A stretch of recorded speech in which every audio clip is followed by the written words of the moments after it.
Bonjour. Lecture du livre La suprême intention de Deverne Franck, édité à Neuchâtel en 1970. Chapitre 7. Comme nous l'avons représenté sur le tableau précédent, la grande majorité des chrétiens s'arrête à C, le point C, où ils cherchent à profiter de tout ce qui leur échoit du fait de leur position en Christ. Ils paraissent avoir entendu cette proclamation, mais jouissez donc de vos biens, vivez dans la plénitude de votre héritage. Mais bientôt, bon nombre d'entre eux se demandent pourquoi leur tentative de s'approprier toutes les bénédictions qui leur sont proposées les laisse froids, vides et insatisfaits. Pourquoi ? Parce que la pleine lumière ne leur est pas encore apparue. Dieu ne les a pas appelés à une vie de profit, mais à une vie centrée sur lui, dans laquelle il n'est question que de donner et où toutes choses sont nouvelles. Dans la deuxième épître aux Corinthiens au chapitre 5, Paul semble toucher le cœur du problème. Il explique ce que c'est qui l'a conduit à une vie qui n'a pas d'autre centre que Dieu. Pour Paul, être une nouvelle créature en Christ est plus qu'une position doctrinale. C'est une expérience réelle produite par une révélation. Être avec Christ en Dieu, pour lui, c'est prendre note de tout avec les yeux de Dieu. C'est voir, interpréter et rapporter tout à lui. Quelqu'un qui est entré dans cette expérience n'a pas besoin qu'on la lui explique. Il sait ce que cela signifie d'être libéré des chaînes qui le liaient à ce vieux centre terrestre où l'on rapporte tout à soi et d'être transféré dans un nouveau monde dans lequel tous les événements sont jugés selon qu'ils affectent Dieu, selon leur incidence sur lui. C'est pourquoi, si quelqu'un est en Christ, il est une nouvelle créature, les choses anciennes sont passées, voici toutes choses sont devenues nouvelles. 2 Corinthiens 5, verset 17. Examinons maintenant 4 des changements qui vont se produire quand nous commençons à prendre connaissance de tout avec ses yeux, et que pour toute chose notre critère d'appréciation est la mesure dans laquelle elle contribue à réaliser sa suprême intention.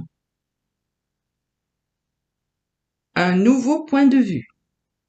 Dans 2 Corinthiens 5, 16, Paul écrit « Désormais nous ne considérons et n'apprécions personne d'un point de vue, entre crochets purement, humain, en nous fondant sur une échelle de valeur naturelle, entre crochets non, même si nous avons naguère apprécié Christ d'un point de vue humain, point de suspension, ce n'est plus de cette manière que nous le connaissons. » Nouveau Testament, traduction amplifiée.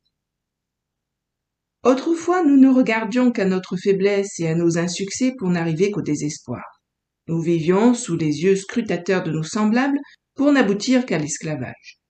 Maintenant, c'est avec ces yeux que nous enregistrons tout ce qui se passe et que nous considérons la pierre brute que nous sommes et sur laquelle il est en train de travailler. Mais nous voyons aussi plus loin le produit fini qui va en sortir. Nous nous voyons nous-mêmes comme lui nous voit.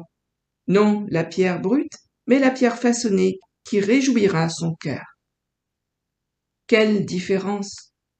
Nous voir nous-mêmes et voir les autres non plus selon la chair, mais les voir comme Dieu les voit, ces pierres vivantes qu'il va bientôt assembler pour construire le temple des siècles à venir. Comme nos désirs et nos problèmes paraissent petits à côté. Mais que c'est merveilleux d'avoir part à quelque chose d'aussi grandiose que son intention suprême. Un nouveau principe de relativité.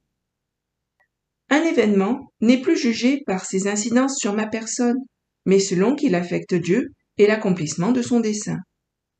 De ce nouveau point de vue que nous occupons, nous commençons à voir avec Paul comment toute chose concourt à la réalisation de son dessein.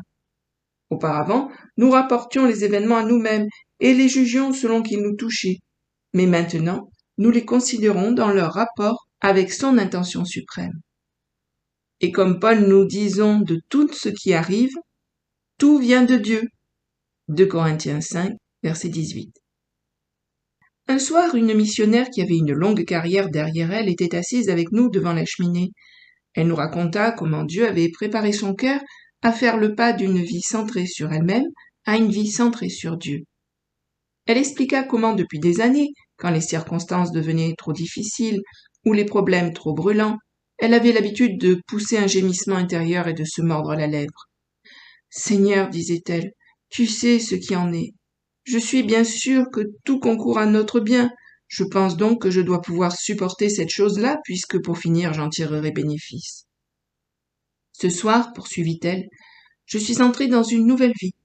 J'ai vu s'établir des rapports nouveaux entre Dieu et les événements. » Elle exposa ensuite comment elle était depuis très longtemps la victime, inconsciente, d'une relation fausse, victime d'une fausse attitude vis-à-vis des circonstances.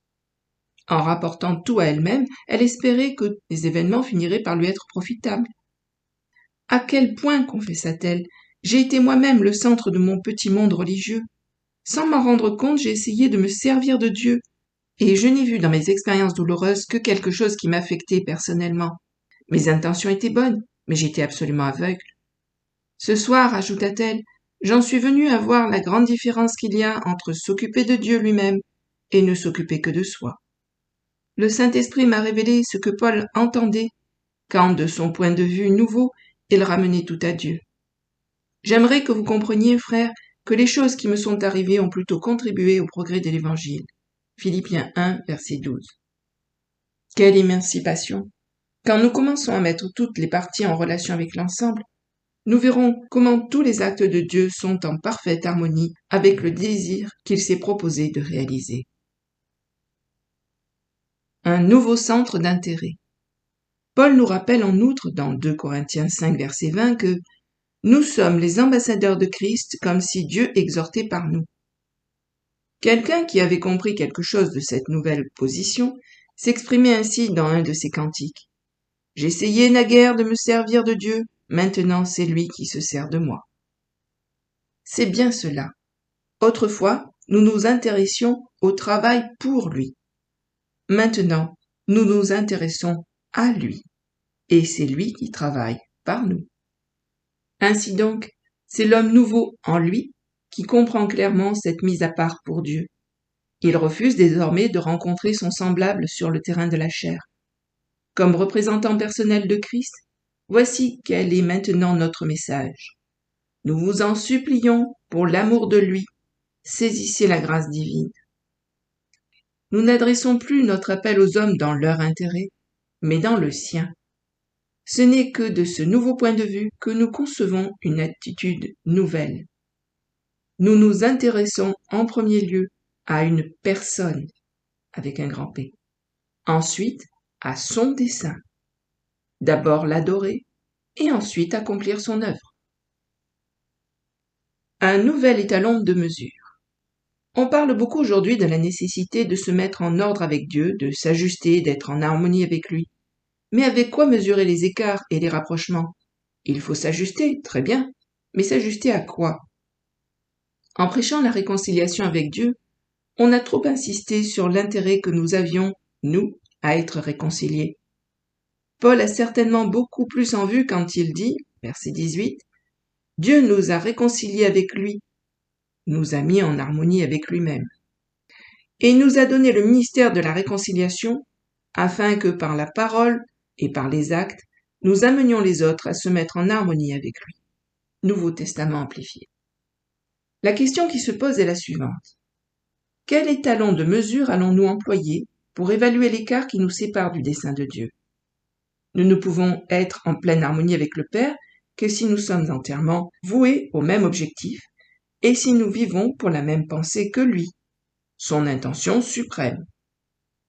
Or le Père a destiné à son Fils au moins 3 choses et il est absolument essentiel que nous les reconnaissions.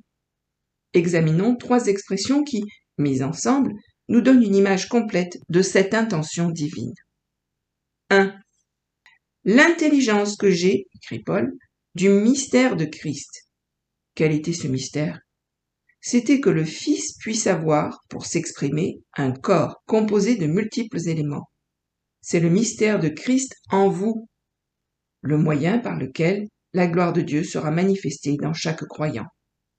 Colossiens 1, verset 27. 2. D'autre part, il est dans l'intention du Père que le Fils soit la tête de ce corps, celui dont la prééminence est absolue, et qui non seulement s'exprime lui-même, mais exprime la plénitude de la divinité. C'est ainsi que le Père et le Saint-Esprit sont révélés et exprimés d'un bout à l'autre de l'univers par la vie de ses nombreux fils. Voir Colossiens 1, verset 18. 3. Enfin, le Père a résolu de faire de lui son Fils, le centre et le point de convergence de tout ce qui existe dans le ciel et sur la terre. 2. Réunir toutes choses en Christ, selon Éphésiens 1, verset 10.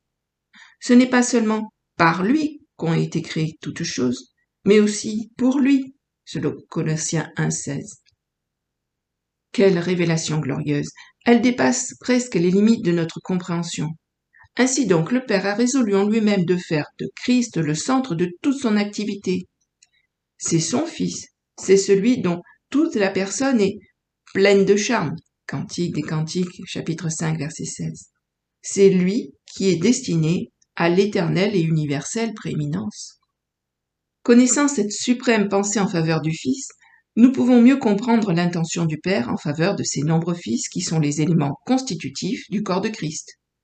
Mais s'il nous manque la révélation de ce que le Père a résolu de faire pour son Fils, c'est là la distance qui nous sépare du but, et une rectification s'impose. L'harmonie doit s'établir entre la pensée réelle de Dieu et l'idée que nous nous en étions faites. En observant tout à partir de son cœur de Père, nous pouvons nous servir maintenant de l'étalon absolu qui nous permet d'évaluer ce qui correspond ou ne correspond pas à l'intention du Père. Tout ce qui est en harmonie avec lui aura son approbation. Certaines personnes s'étonnent que le Père se soit fixé un tel objectif. C'est pourtant là ce qui est sorti de ses conseils éternels. Mais souvenez-vous de ceci, le Fils éternel ainsi que son corps de Fils rectifié, dans leur vision, dans leur conception des choses, sont destinés à vivre avec un seul but en vue, apporter au Père l'honneur, la gloire, le plaisir et la satisfaction dans la mesure la plus complète et au plus haut degré. Ainsi, tandis que le Père se préoccupe de son Fils, le Fils de son côté se préoccupe du Père, comme nous le verrons dans les chapitres suivants. C'est là la règle divine qui gouverne toute l'activité céleste. En attendant, gardons bien à l'esprit que Dieu a la ferme intention d'amener tous ses fils à entrer dans son dessein éternel et à adopter sa divine philosophie. Fin du chapitre 7. La suite de cette lecture dans une prochaine vidéo. À bientôt, merci. Au revoir.